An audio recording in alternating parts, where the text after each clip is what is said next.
गुरुग्राम के बसई गांव में आज कांग्रेस की मेयर प्रत्याशी सीमा पहुजा पहुंची, जो कि वार्ड नंबर 7 के कांग्रेस प्रत्याशी शक्ति कटारिया के लिए वोट मांगने के लिए बसई गांव पहुंची थी।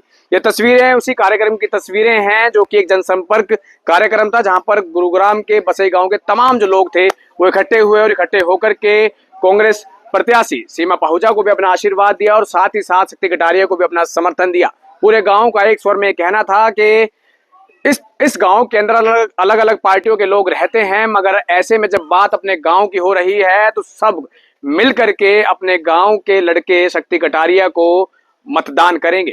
तस्वीरें आप साफ तौर पर देख सकते हैं। और आपको बता दें, जब हमने लोगों से बात की तो लोगों ने क्या कुछ कहा वो तो हम आपको सुनवाएंगे ही, मगर उससे पहले आपको वर्धन यादव ने क्या कुछ कहा, सीमा पहुजा ने क्या कुछ कहा और इस गाँव से कांग्रेस का प्रत्याशी बने शक्ति कटारिया ने भी अपने विजन की चर्चा हमसे की है। अब वो भी आपको सुनवा देते हैं।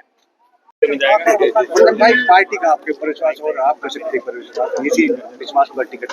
देखिए, मैं समझता हूँ पूरी पार्टी ने एकजुट होकर के बहन सीमा पहुजा के ऊपर विश्वास किया है, भाई शक्ति कटारिया के ऊपर विश्वास किया है और इनकी मेहनत को देखते हुए, इनके परिश्रम को देखते हुए आज बसई गांव की 36 बिरादरी ने दोनों को ही आशीर्वाद दिया है और एकमुश्त होकर के इस गांव ने ये प्रण लिया है कि बसई के जितने भी बूथ हैं, सबसे भारी बहुमत से अगर कांग्रेस पार्टी की जीत 36 वार्ड में कहीं होगी तो बसई गांव से होगी। तो मैं तो केवल अपनी झोली फैलाकर के गांव वासियों से, 36 बिरादरी के बुजुर्गों से, नौजवान साथियों से, माताओं बहनों से यही निवेदन करने आया हूं कि जैसा आशीर्वाद आपने कुछ महीने पहले वर्धन को दिया था, ऐसा ही आशीर्वाद बहन सीमा पहुजा और भाई शक्ति कटारिया को दिया।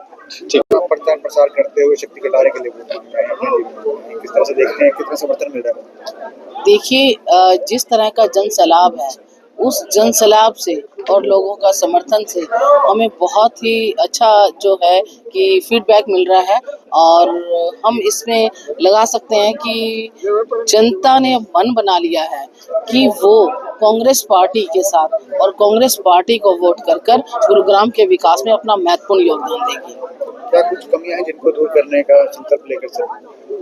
बहुत सी कमियां हमारे गुरुग्राम को, जो मिलेनियम सिटी कहलाता है, एक कूड़ा गुरुग्राम बना के रख दिया है। आप चारों तरफ देखिए, कोई कॉलोनी, कोई गली ऐसी नहीं है जहाँ सीवर ओवरफ्लो की समस्या ना हो। आप देखिए, जहाँ भी सड़कें टूटी हुई हैं, कोई भी ऐसी चीज नहीं है। आप लाइटें देख ली, अंधेरा है, सीवर के ढक्कन टूटे हुए हैं, गड्ढे हैं, लीकेज हो रही है, जल भराव की समस्या है। इतनी समस्याओं से हमारा गुरुग्राम जूझ रहा है। हम बड़ी बड़ी चीजों की मांग नहीं करते। क्यों? क्योंकि जो ये निगम में सरकार के द्वारा ऐसी मूलभूत सुविधाओं में उलझा के रख दिया है ताकि लोगों का ध्यान भटक कर दूसरी चीजों की तरफ ना जाए। क्योंकि हमारे जो गुड़गांव का पैसा है, जो रेवेन्यू हमारा, जो 65% रेवेन्यू है, हमारे महानगर के बाद हमारा गुरुग्राम आता है और उसके बावजूद भी हमारा गुरुग्राम अपनी मूलभूत सुविधाओं के लिए तरस रहा है। मेरे पास जो 20 सालों का अनुभव है, 2 बार से निगम की पार्षद रह चुकी हूँ, उस अनुभव के आधार पर और उस जो एक विजन बनाया है गुरुग्राम के विकास के लिए, उस विजन को लेकर हम गुरुग्राम में विकास चाहते हैं। और जो हमारी कांग्रेस की पार्टियां हमेशा एक गरीब की एक हितैषी रही है, क्योंकि उसने जो योजनाएं बनाई थी, अब उन योजनाओं को, चाहे वो बीपीएल कार्ड हो, चाहे वो उनके लिए कोई पेंशन हो। अभी हम बीच में किसी पेंशन के लिए गए थे तो वहां पर बुजुर्ग लोग, मतलब कोई ऐसी व्यवस्था भी नहीं, उनकी जो सम्मान भत्ता कहलाती है वो उनको इतने मिलता है। ऐसे सम्मान भत्ता का क्या, जहाँ पर बुजुर्ग लोग बेहोश होकर गिर जाएं।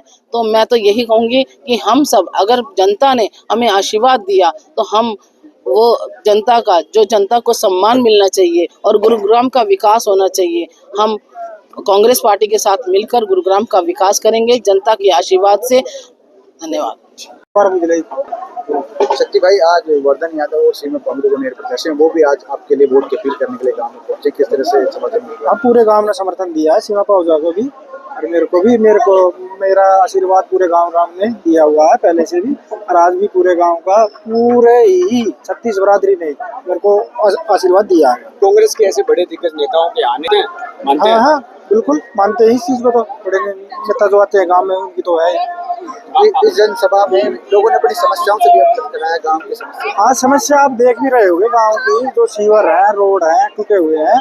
मैंने आपको पहले भी इंटरव्यू में बोला हुआ है, मैं जब भी 12 तारीख को जीत के आऊंगा, उस दिन पहली ही कलम से यही काम करता हूँ।